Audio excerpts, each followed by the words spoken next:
Jestem fanem gier, w których fabuła jest rozbudowana i wiele się dzieje, ale również bardzo cenię sobie spokojniejsze i luźne produkcje, które pozwalają mi zachować odpowiedni balans i odpocząć trochę od tajemnic, intryg i ciężkich tematów. Ten tytuł długo wisiał na mojej liście i zależało mi, aby ograć go z kimś, bo ta gra daje możliwość zabawy ze znajomymi.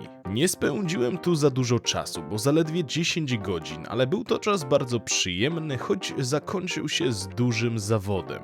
Pora więc, bym opowiedział wam o Ale and Tale Tavern. A zatem witajcie we wrażeniach z...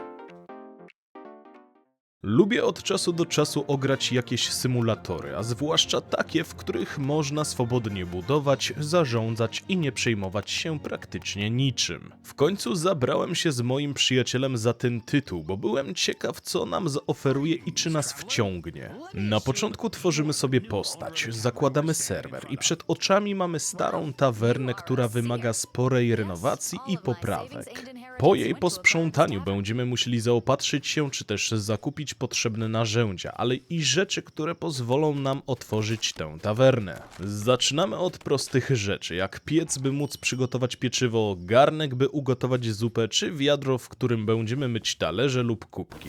O higienę naszych naczyń też musimy zadbać, bo klienci lubią zostawiać je upaćkane. Po zaopatrzeniu się w podstawowe rzeczy będziemy mogli otworzyć nasz nowy przybytek i rozpocząć przygody jako właściciele. Oczywiście, na początku sami musimy gotować, sprzątać, podawać klientom strawę, ale i czasem nawet przeganiać pijanych, bo inaczej będą tu siedzieć i siedzieć. Z czasem będziemy mogli kupić sobie pomocnicze sowy, ale będą się one ograniczać tylko do zmywania oraz podawania potraw, więc sporo rzeczy i tak nadal będzie na naszej głowie. W chwili, gdy tawerna jest zamknięta, świat stoi przed nami otworem. Czekają na nas misje poboczne, różnorakie powtarzalne zlecenia, czy po prostu eksploracja z bronią, bo możemy tu sami polować na składniki lub walczyć z potworami. Więc ta gra nie ogranicza się tylko do prowadzenia karczmy. Nie jest to tytuł RPG, więc nie mamy tu poziomów czy rozdawania punktów w siłę, charyzmę bądź kondycję. Tak więc jeśli ktoś tego oczekiwał, to niestety właśnie ostudziłem jego zapał.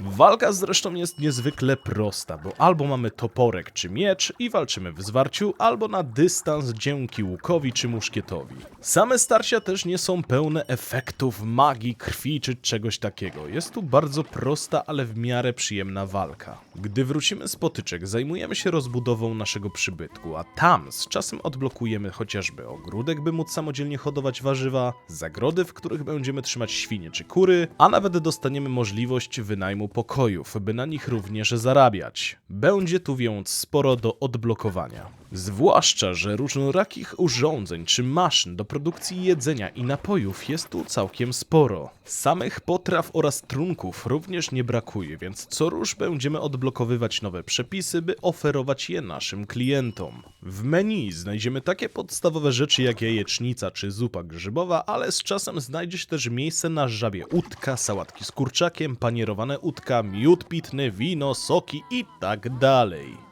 Więc jeśli ktoś lubi różnorodność, to spędzi dużo czasu na polowaniach, ale i na gotowaniu, by zadowolić podróżnych, a ci bywają czasem bardzo wybredni. A to dlatego, że poza standardowymi klientami, którzy zamawiają rzeczy tylko i wyłącznie z menu, które możemy swobodnie sami ustalać i decydować, co sprzedajemy, a czego nie, czasem trafiają się tacy, których nazywam królewskimi. Żądają oni bowiem rzeczy spoza menu i wówczas albo trzeba kombinować, albo zrezygnować z obsługi, albo ewentualnie jednorazowo użyć przycisku zaproponuj coś innego. Niestety może się zdarzyć, że menda i tak będzie chciała coś spoza oferty, a wtedy trzeba nieźle się natrudzić, by coś z tym zrobić. Jak wspominałem, są tu misje, a te główne przyjmujemy od gościa, który rezyduje bezpośrednio pod tawerną i sprzedaje nam różne rzeczy. A przynajmniej tak mi się wydaje, że to misje główne, bo szczerze przyznam, że nie skupiałem się zbytnio na historii. A co do samej fabuły.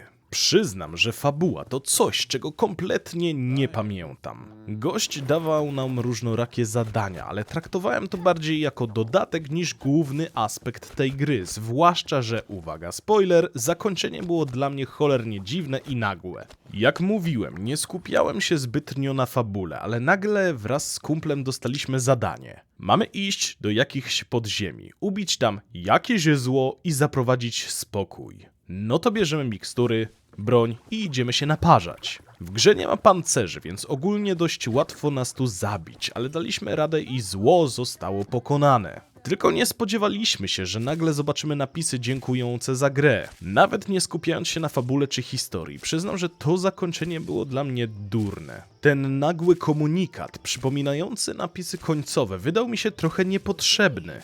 Być może za bardzo się czepiam i twórcy chcieli po prostu podziękować graczom za wsparcie, ale mimo wszystko byliśmy mocno zdziwieni. Jeśli chodzi o minusy gry, to zdarzały nam się drobne mankamenty czy błędy, ale nie były one denerwujące czy uciążliwe dla rozgrywki.